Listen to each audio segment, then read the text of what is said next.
Olá, amigos do GPEC, muito boa noite a todos. É um prazer estar aqui com vocês nessa preleção doutrinária da noite de hoje, nessa quarta-feira. Então é uma alegria muito grande nesse mês de fevereiro estar aqui no GPEC, ainda que virtualmente, né? Espero que brevemente estejamos todos juntos, podendo trocar ideias, conversar a respeito de questões que são tão profundas para o nosso aprimoramento interior, para o nosso crescimento como espíritos imortais que somos. Antes de iniciar a nossa preleção doutrinária, quero agradecer imensamente ao convite carinhoso recebido pela direção da casa para estar aqui na noite de hoje, e onde saúdo a todos na pessoa de Iramar Martinez, nossa querida irmã. E também agradecer a todos aos internautas aqui presentes, a todos os frequentadores do GPEC, os assistidos também pelo GPEC, que porventura estejam também participando dessa doutrinária, né? Não podemos nos ver presencialmente, mas a gente sente a energia aqui no nosso coração. Então, que Jesus abençoe, ilumine e proteja todos nós na noite de hoje. Então, antes de iniciar a nossa preleção, vamos fazer uma prece inicial para entrarmos em sintonia já com esse trabalho que vai ser iniciado. Fechando nossos olhos, pedindo ao Mestre amado, amigo Jesus, que ilumine todos nós na noite de hoje. Pedindo pela paz do nosso planeta Terra, pela paz da nossa cidade de Salvador, pela paz do nosso estado da Bahia, pela paz do nosso país, o Brasil. Que nossos corações estejam abertos, receptivos aos ensinamentos do nosso amado Mestre Jesus. Que nossos corações estejam abertos, receptivos ao crescimento interior, à paz interior, à harmonia interior. Que sejamos tocados, Jesus, pela Tua palavra, pelos Teus ensinamentos, e que a Tua palavra nos impulsione às transformações que são necessárias ao nosso crescimento como espíritos que somos. Senhor, fazendo-nos instrumento de vossa paz. Onde houver ódio, que levemos o amor. Onde houver ofensa, que levemos o perdão. Onde houver discórdia, que levemos a união. Onde houver dúvida, que levemos a fé. Onde houver erro, que levemos a verdade. Onde houver desespero, que levemos a esperança. Onde houver tristeza, que levemos a alegria. Onde houver trevas, que levemos a luz. Ó Mestre, fazer com que procuremos mais consolar do que sermos consolados, compreender do que sermos compreendidos, amar, sobretudo amar do que sermos amados, pois é dando que se recebe, é perdoando que se é perdoado, e é morrendo que se vive para a vida eterna. Amigos queridos, a noite de hoje, nosso tema central, o tema objeto da nossa análise, do nosso comentário, vai ser o capítulo 10 do livro Pão Nosso, intitulado Sentimentos Fraternos. Emmanuel, mais uma vez, de forma magistral, com seus comentários a respeito de vários versículos, várias passagens do Evangelho de Jesus, ele toca profundamente em nossas almas. As suas interpretações nos levam a questionamentos mais ainda profundos a respeito de nossas existências. Então, as visões de Emmanuel, a maneira como Emmanuel enxerga, né, é realmente extraordinária. Então, esse texto é um texto riquíssimo, e vocês vão ver daqui a pouco, onde nós vamos poder extrair lições para as nossas relações cotidianas. E eu começo a falar dizendo o seguinte, uma coisa bastante óbvia: vida é relacionamento. Vida é relacionamento. Só crescemos com os atritos, como diz muito bem Roberto Crema, psicólogo. São nos atritos que nós crescemos. que nós evoluímos, que nós nos aprimoramos. E o que na verdade seriam esses atritos? Não é?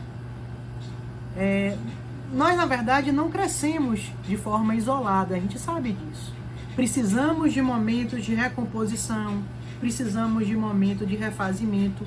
Esses momentos de refazimento, de solidão, são importantes para todos nós, são importantes para o espírito. Mas o nosso crescimento, o nosso aprimoramento, ele vai se dar na convivência com o outro.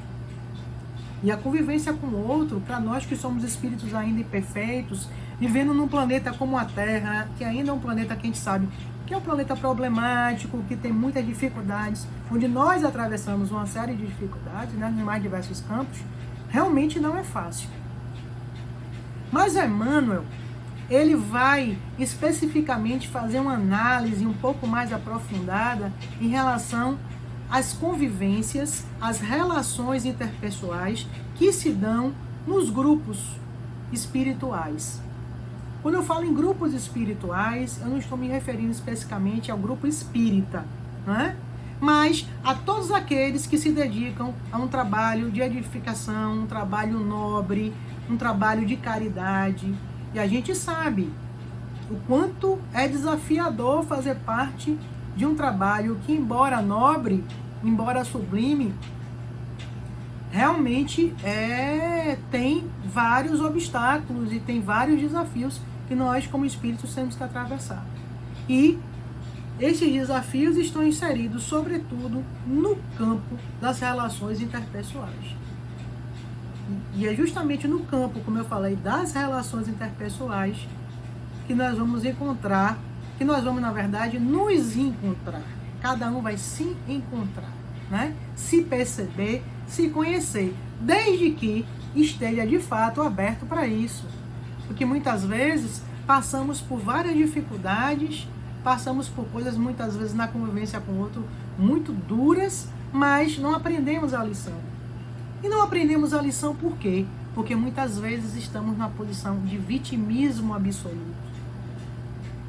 E essa posição, muitas vezes, como a gente vai ver um pouco mais à frente, eu não vou adiantar agora, de vitimismo, acaba por nos prejudicar, acaba por atravancar a nossa caminhada espiritual.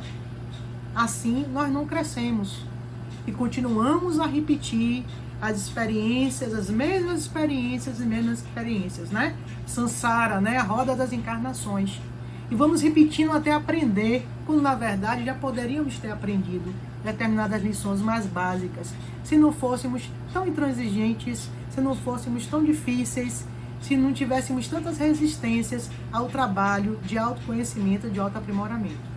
Mas antes de entrarmos nesses pontos que são pontos cruciais, pontos importantes, eu vou ler para vocês a passagem de Paulo, né? Porque esse comentário de Emmanuel, essa análise de Emmanuel, ela é baseada em uma das cartas de Paulo.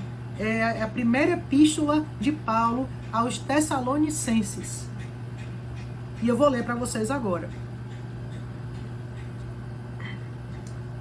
Quanto, porém, à caridade fraternal, não necessitais de que vos escreva, visto que vós mesmos estáis instruídos por Deus, que vos ameis uns aos outros. Eu vou repetir.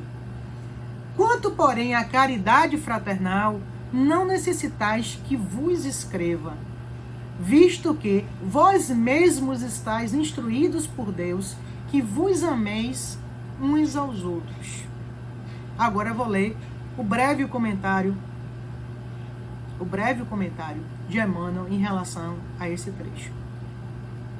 Forte contrassenso que desorganiza a contribuição humana no divino edifício do cristianismo é um impulso sectário que atormenta enormes fileiras de seus seguidores.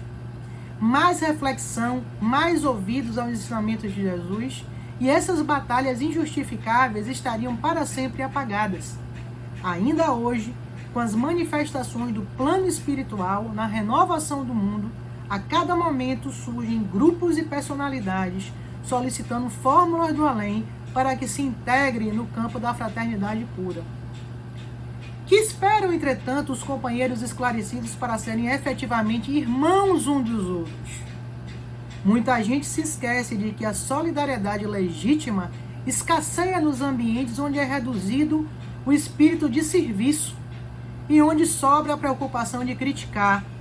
Instituições notáveis são conduzidas à perturbação e ao extermínio, em vista da ausência do auxílio mútuo, no terreno da compreensão, do trabalho e da boa vontade. Falta de assistência? Não. Toda obra honesta e generosa repercute nos planos mais altos, conquistando cooperadores abnegados. Quando se verifique a invasão da desarmonia nos institutos do bem, que os agentes humanos acusem a si mesmos pela detecção dos compromissos assumidos ou pela indiferença ao ato de servir. E que ninguém peça ao céu determinadas receitas de fraternidade, porque a fórmula sagrada e imutável permanece conosco no amai-vos uns aos outros. O cerne aqui de toda essa discussão reside no fato de um esquecimento por parte de nós de um mandamento fundamental, crucial do Cristo, que é o amai-vos uns aos outros, né? E esse preceito de amai-vos uns aos outros, amar a Deus sobre todas as coisas, ao próximo a si mesmo, né? A gente vai perceber que está inserido nas mais diversas religiões da história da humanidade. Não só o cristianismo trouxe, mas outras também. Isso não é à toa. Isso não foi por acaso, evidentemente. Isso, evidentemente, que tem uma razão de ser. Que tem um motivo. Porque é justamente algo basilar, algo fundamental. Sem o amor, nós não somos nada. Sem o amor, nós não fazemos nada. Sem o amor, nós não crescemos, né? E a gente lembra da epístola de Paulo aos Coríntios, né? Onde ele diz que sem o amor, ele utiliza a expressão caridade, né? Sem a caridade, que é o amor em ação, nada serei, nada será mesmo, não é? O que é que adianta eu estar fazendo determinadas coisas se eu não tiver amor no coração, se eu não estiver fazendo aquilo de fato com amor, não é? E aí a gente lembra também de outra passagem também evangélica, de outra passagem importante contida no Evangelho segundo o Espiritismo, que cita, evidentemente, uma passagem evangélica, né? Onde Jesus diz assim: foi por causa da dureza do vosso coração que Moisés permitiu que despedisseis vossas mulheres. No capítulo onde se analisa a questão do divórcio, né? Que era uma questão importante na época, né, para os judeus, que tinham toda uma forma de enxergar aquela realidade ali. Jesus chama a atenção que, se não fosse a falta de amor, né, aquilo ali só acontece quando existe falta de amor, né? Mais especificamente quando ele trata em relação à questão do divórcio, né? Foi por causa da dureza do vosso coração que Moisés permitiu que despedisse as vossas mulheres. Ou seja, se não fôssemos tão duros, tão rígidos, tão intransigentes, tão sem afeto, nada daquilo estaria acontecendo. Tudo isso é resultado da falta de amor. Daí um amor como instrumento basilar em nossas vidas, né? Por isso que a lei é a lei de justiça, amor e caridade. Justiça, amor e caridade, que é a lei moral fundamental. A lei mais importante, que é a lei de justiça, de amor e caridade. Como algo que é essencial, fundamental, basilar em nossas vidas. Então o amor, ele tem que fazer parte de tudo. O amor é a base, como todos nós sabemos, das nossas relações. E a gente só cresce aquele que ama. Que ama o próximo e que ama a si mesmo. Porque para que a gente tenha condições de amar o outro, nós temos que primeiramente nos amar. E se amar requer um trabalho incessante de autoconhecimento, de autoaprimoramento, que vai me levar à autotransformação. O autoconhecimento é a etapa inicial desse processo que vai me levar, de fato, ao crescimento como espírito. E muitos de nós esquecemos. espíritas, acabamos por esquecer esse detalhe que é relevante, que é importantíssimo, que na verdade é o mais importante, que é a questão do autoconhecimento em nossas vidas. Não é? Não adianta eu conhecer toda a teoria do mundo, toda a teoria filosófica, ter conhecimento aprofundado de todas as religiões do mundo, ser uma pessoa altamente culta, preparada e etc., se, na verdade, eu não estou buscando me melhorar como ser humano. Porque crescer de verdade interiormente requer olhar para si.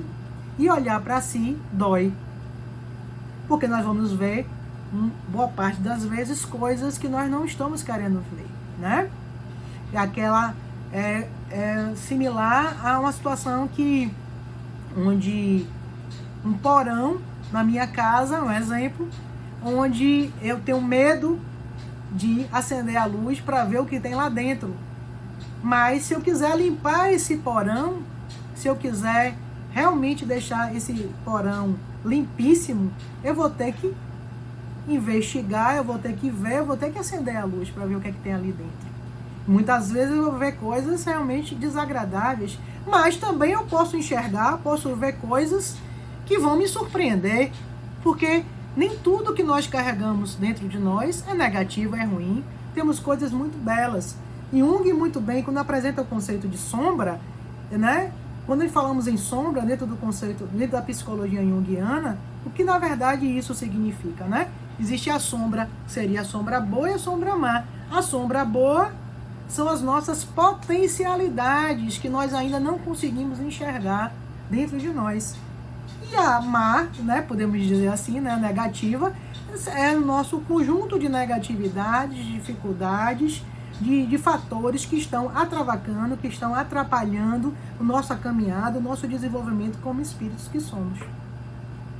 Então precisamos trabalhar dentro das duas esferas, precisamos trabalhar tanto no campo das potencialidades que estão ali adormecidas, e é preciso a gente reconhecer isso e perceber isso dentro de cada um de nós o quanto antes, colocarmos para fora. E aí Jesus mais uma vez brilhantemente diz, né, que nossa luz tem que brilhar, né?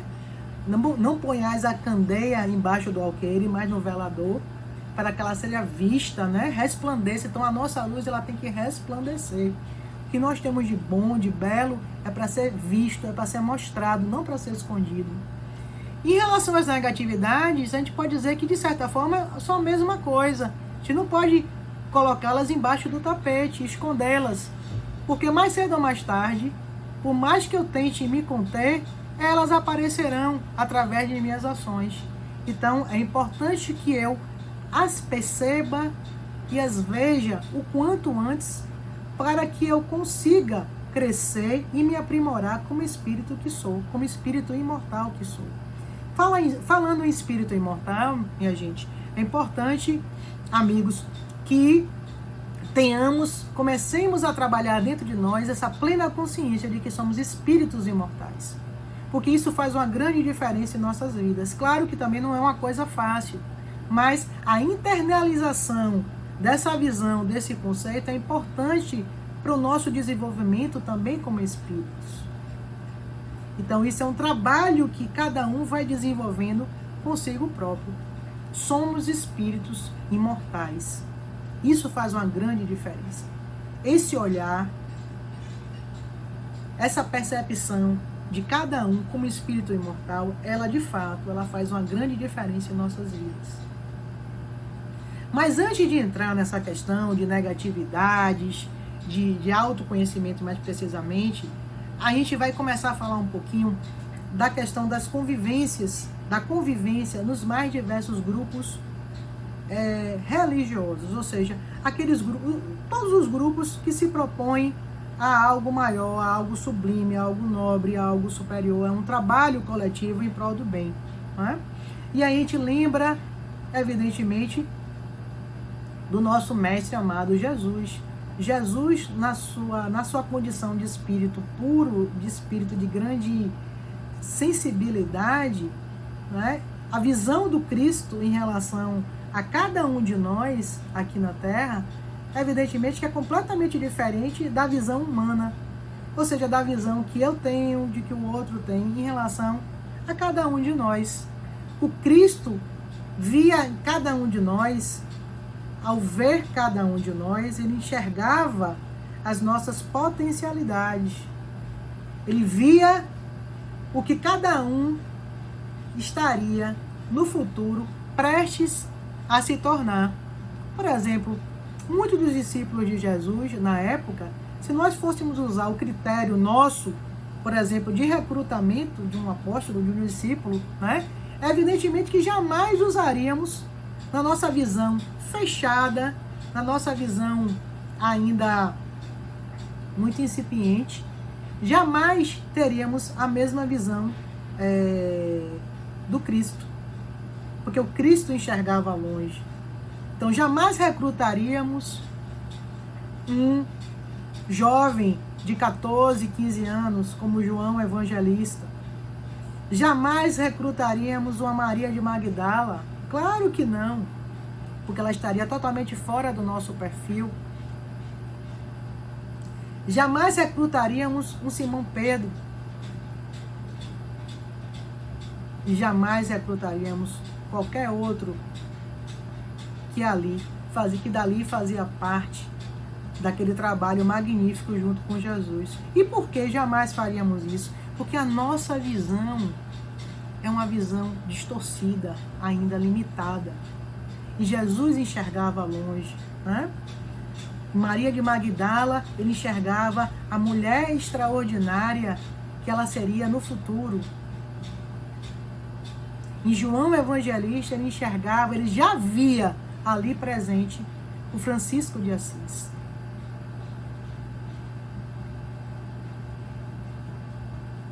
E em todos os outros, ele já via aquilo em que ele se tornaria. Daí a oportunidade. Já nós, já percebemos as coisas de uma forma completamente distorcida. E a gente lembra, né, daquela linda passagem do Evangelho segundo o Espiritismo, né? Que o ser mais abjeto, mais vil, é um filho de Deus. Aquele que hoje é um criminoso, repugnante, né? Que nós enxotamos tanto, discriminamos tanto, será um dia um ser de luz, será um dia um espírito puro. Por mais que a gente resista, por mais que a gente custa acreditar. E é nessa aposta, e é essa aposta que o Cristo faz conosco, não é? Então, todos nós que somos trabalhadores de um grupo espiritual, e é isso que eu quero, e é aí que eu quero chegar, né?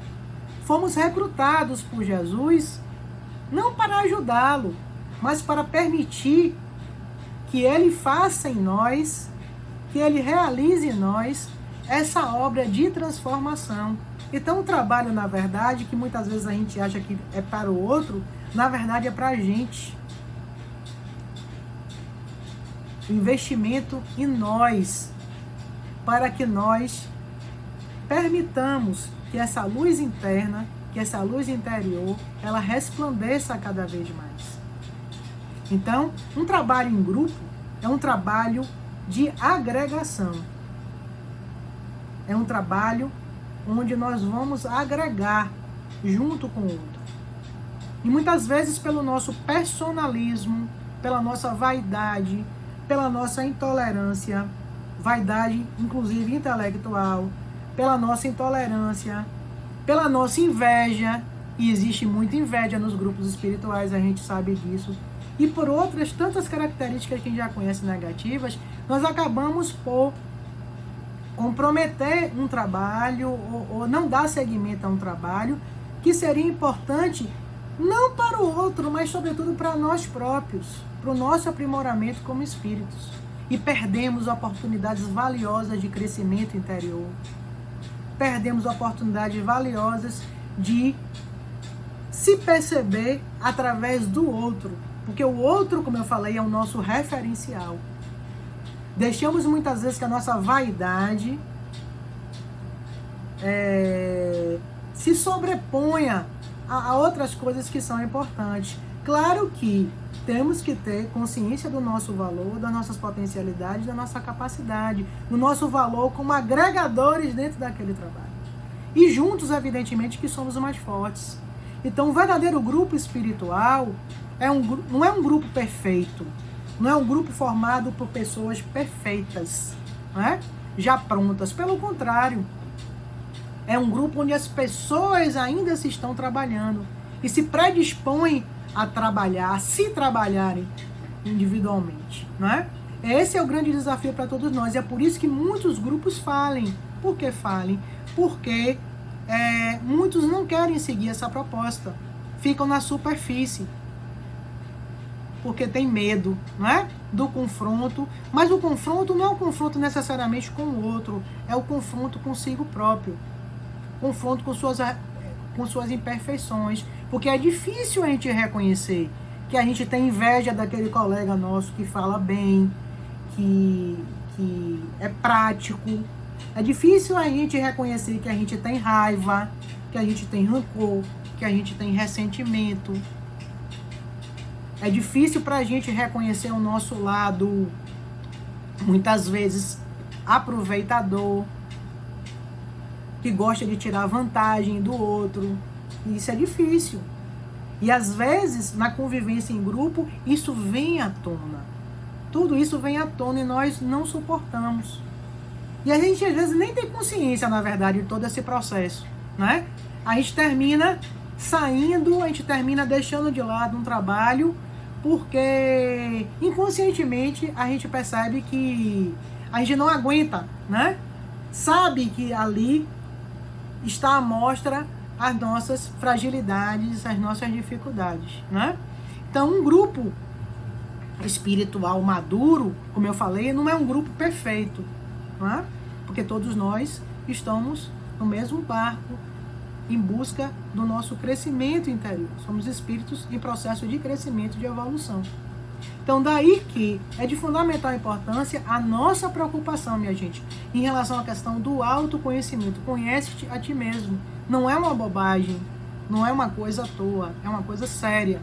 Então, amai-vos uns aos outros, ele decorre também desse trabalho interno que cada um faz consigo mesmo. Porque na medida que eu trabalho a minha raiva, à medida que eu trabalho a minha rigidez, a minha intolerância, os meus medos, eu estou me transformando num ser humano melhor. Com isso, a minha convivência com o outro, ela vai se transformando. O meu olhar para o outro passa a ser mais um olhar misericordioso, né? Nós ainda somos muito rígidos em relação ao outro, muito exigentes em relação ao outro. Quando nós começamos a perceber esses aspectos dentro de nós, passamos a ser mais tolerantes em relação ao outro. Quando eu falo intolerante, eu não estou falando em se aceitar coisas assim absurdas, né? Claro que não é isso, mas a perceber que da mesma forma que eu tenho fragilidades e dificuldades, o outro também tem. Ele pode até não ter as mesmas fragilidades que eu tenho, mas já tem outras. Então, no final das contas, quando nós paramos para analisar, nós vamos perceber que nós estamos todos no mesmo barco. Então, o respeito dentro de um grupo espiritual, seja ele qual for, é de fundamental importância. A questão do respeito às diferenças, que hoje se fala tanto, respeito às diferenças, né? Mas é interessante o nosso discurso, a gente tem um discurso bonito de respeito às diferenças, né? Mas a gente tem muita dificuldade de aplicar isso no nosso ambiente de trabalho, no nosso ambiente familiar e também no nosso ambiente, nas nossas relações de uma maneira geral e nos nossos grupos espirituais, né? Então, para quem pensa que fazer um trabalho espiritual, viver num grupo, né, que se propõe a uma tarefa mais edificante é algo tranquilo, sem maiores problemas, está redondamente enganado. Porque, na verdade, é um grupo da mesma natureza de qualquer outro grupo que tenhamos aqui na Terra, né? Um grupo de trabalho, né? Então, como eu falei, o respeito às diferenças é importante, né? O outro não é obrigado a ser como eu sou. Eu não sou obrigado a ser como o outro. Cada um tem um jeito de ser, né? Tem uma história de vida diferente da minha. É um espírito imperfeito como eu, mas tem uma história de vida diferente. tem as questões dele, tem as questões dela a serem resolvidas, como eu também tenho, como cada um de nós tem. Então, o respeito por essas diferenças é importante. Então, os personalismos que nós verificamos nos mais diversos grupos são algo que realmente nos chama muita atenção e é algo que precisa ser combatido, né? A vaidade, muitas vezes intelectual, como eu falei, é um problema sério nos grupos espirituais, né? Não pode ser por aí, pelo contrário, né? Claro que, como eu falei, temos que ter conhecimento, temos que reconhecer as nossas potencialidades, a nossa capacidade, mas não precisamos humilhar o outro por nada disso, né?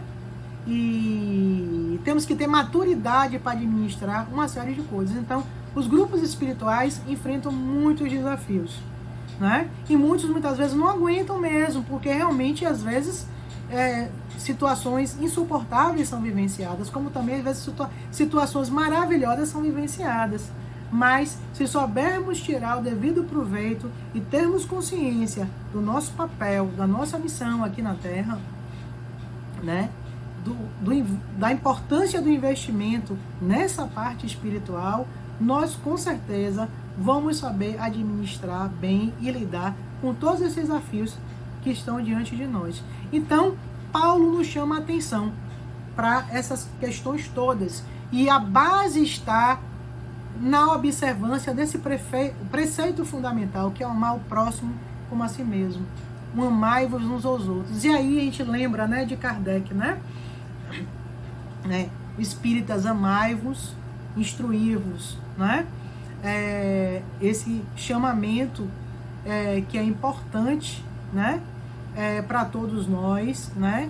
A instrução, o conhecimento e também o amor, né? Que tem que fazer parte de qualquer grupo que nós estejamos presentes, porque senão a gente não aguenta, é importante também, né? Então, se eu estou num grupo espiritual, não é? Eu não posso chegar ali, executar minha tarefa e acabou, né? Existe um vínculo afetivo entre as pessoas, né? E quanto maior for esse vínculo que nós tenhamos com as pessoas, com o nosso próximo, com o nosso semelhante, melhor vai ser, melhor vai fluir aquele trabalho ali. Então precisa uma reunião mediúnica, né? Trazendo agora para a nossa realidade, né? Onde os componentes tenham uma relação de carinho, de afeto uns pelos outros. Não significa que não exista conflitos, né? Mas que exista uma relação de respeito, de carinho, de afeto, evidentemente que vai fluir muito melhor do que aquela onde não existe esses aspectos aí que estão sendo mencionados. Então, uma das causas justamente de vários grupos espirituais falirem, não estou falando de grupos espíritas, como eu disse, mas grupos espirituais, é justamente a questão da falta de afetividade, minha gente. Então, o afeto é importante em nossas vidas, né?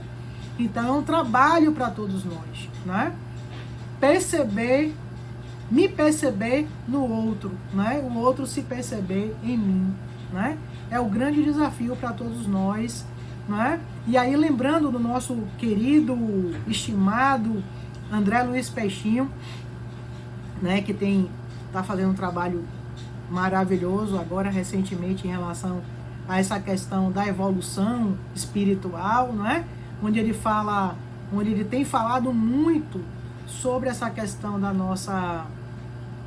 da necessidade de nós façamos determinadas escalas espirituais, né? Existe escala espiritual para tudo, até para o jeito de falar, né? O nosso jeito de falar muitas vezes nos denuncia. Eu falo sempre com uma amiga querida sobre essa questão, né? A gente muitas vezes dá risada, mas é verdade, né? Nosso jeito de falar às vezes nos denuncia, assim, e o Peixinho, de forma sublime, inclusive, que existe uma escala evolutiva para o jeito de falar de cada um, né? Então a gente pode ver como a gente está em um determinado aspecto da nossa existência, nos auto-observando em questões menores, né? Como eu estou em relação à tolerância, como eu estou em relação à minha forma de me comunicar com o mundo. Então, assim, eu posso fazer um trabalho inicial micro, que é importante, para que eu consiga atingir esse patamar maior de um trabalho mais... patamar no sentido de um trabalho mais amplo, né? A gente começa a fazer um trabalho pequeno, né? Inicialmente com aqueles aspectos que a gente percebe que chamam mais a atenção do outro, né? Na sociedade, em relação a nós, para que a gente comece a avaliar como nós estamos, né? Como é que eu estou na questão ambiental, na minha relação com a questão do meio ambiente, né? É um aspecto dessa escala que eu também posso analisar, né? Como é que eu estou em relação à minha relação com a natureza, né? Como é que eu estou lidando com essa questão, né? Como é que eu estou lidando com um determinado aspecto de minha vida? Então, cada um vai começar a escolher os aspectos para começar a trabalhar. Pode começar a escolher determinados aspectos que são mais notórios em sua personalidade para começar a trabalhar em cima deles.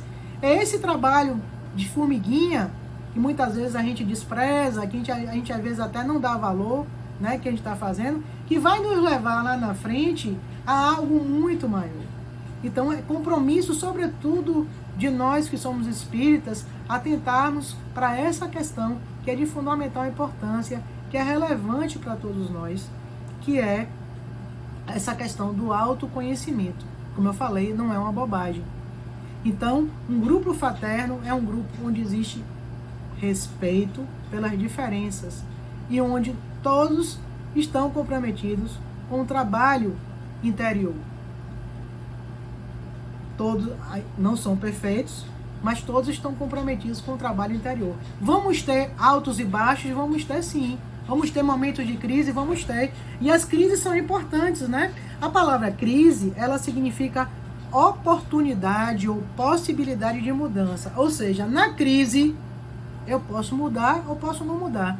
Ou seja, se eu souber aproveitar bastante aquele ensinamento que eu esteja passando, aquele ensinamento em relação a uma experiência, muitas vezes difícil que eu esteja passando, se eu souber extrair a lição, evidentemente que eu vou ter uma vida muito mais rica do que aquele que fica eternamente na posição de vitimismo. E é esse vitimismo que nos atrapalha nas nossas relações dentro de casa, com os nossos familiares, nas nossas relações profissionais, né? Porque é mais fácil dizer que a culpa é do outro, né? Eu estou assim porque o outro me fez isso, né? Quando na verdade a gente tem que fazer uma avaliação em relação com a minha parcela de responsabilidade em relação àquele fato negativo que me aconteceu, porque existe uma parcela de responsabilidade, né? Então, a palavra responsabilidade é outra palavra aí que nós temos que chamar a atenção dentro desse processo que nós estamos vivenciando, né? Perceber a nossa responsabilidade dentro de tudo que acontece com a gente. Para isso, a gente tem que parar para fazer esse trabalho de avaliação. Uma grande postura que a gente pode ter, independentemente do grupo que a gente esteja considerando, e sobretudo quando fazemos parte de um grupo que tem um propósito superior, como um grupo espiritual, um grupo de crescimento interior, um grupo fraterno, né? Que se propõe a vivenciar o Evangelho de Jesus, é justamente a prática da meditação, que hoje em dia, graças a Deus, está sendo cada vez mais difundida aqui no Ocidente, né? A prática meditativa, que então era uma prática mais oriental, hoje em dia cada vez mais está sendo propalada, falada, embora muitas vezes distorcida, né? Temos que perceber também as distorções que estão sendo feitas a isso. Então, existem também os chamados modismos, né? Mas, quando eu falo da meditação séria, honesta, né? É uma prática altamente salutar, extremamente salutar, que vai nos ajudar a ter esse processo de consciência em relação a nós próprios, né? Inicialmente começamos devagarzinho, com parcimônia, e nós vamos começar nos permitindo, que também é um presente para nós, destinarmos um momento do nosso dia para escutarmos as nossas emoções, escutarmos os nossos sentimentos, a escuta dos nossos sentimentos, né? E admitir esses sentimentos, por piores que sejam, para nós próprios, que eles não são vergonhosos, né? A gente vai perceber que a raiva, o rancor, a intolerância, a inveja, se souberem ser bem canalizados, podem ser instrumentos valiosos de nosso crescimento. Uma raiva bem canalizada para o que é certo, uma intolerância canalizada para o que de fato é certo, pode nos levar a um crescimento espiritual muito grande. Ou seja, aquele mesmo ponto que pode estar sendo a nossa derrocada aqui no planeta, que pode estar travando o nosso processo de desenvolvimento espiritual, o nosso crescimento interior, esse mesmo ponto também pode ser o nosso instrumento de libertação. Uma inveja canalizada para o meu aprimoramento interior, ela é maravilhosa. Ou seja, eu passo a tirar o foco do outro e passo a jogar em mim, no meu crescimento, né? Eu também posso conseguir, eu também posso crescer. Para que ficar de olho na vida do outro, falando do outro e criticando o outro? É apenas um exemplo banal que eu estou dando, né? Existem outros exemplos também, né? O Haroldo Dutra Dias, né, ele tem uma palestra magistral em relação a essa questão, né? Onde ele fala do desejo oculto, né? O que na verdade seria esse desejo oculto dentro dessa visão que ele traz, né? Dentro dessa análise que ele faz, né? Seria justamente os pontos, as questões, né? Que estão embarreirando o nosso desenvolvimento como espíritos há séculos e séculos e séculos. Seria o quê? O desejo oculto ou o desejo central seria o quê? Esse ponto, né? Ou seja, esse calcanhar de Aquiles, poderíamos dizer assim, né? Aquele ponto que está travando, crucial, que está travando a nossa caminhada como espíritos que somos. E isso é importante a gente identificar. Porque na medida que nós começamos a perceber qual é o nosso calcanhar de Aquiles, né? Temos muitos defeitos, temos muita dificuldade, mas existe algo maior dentro desse universo, né, digamos assim, de defeitos, de dificuldades, né, que está embarreirando o nosso desenvolvimento como espíritos há milênios.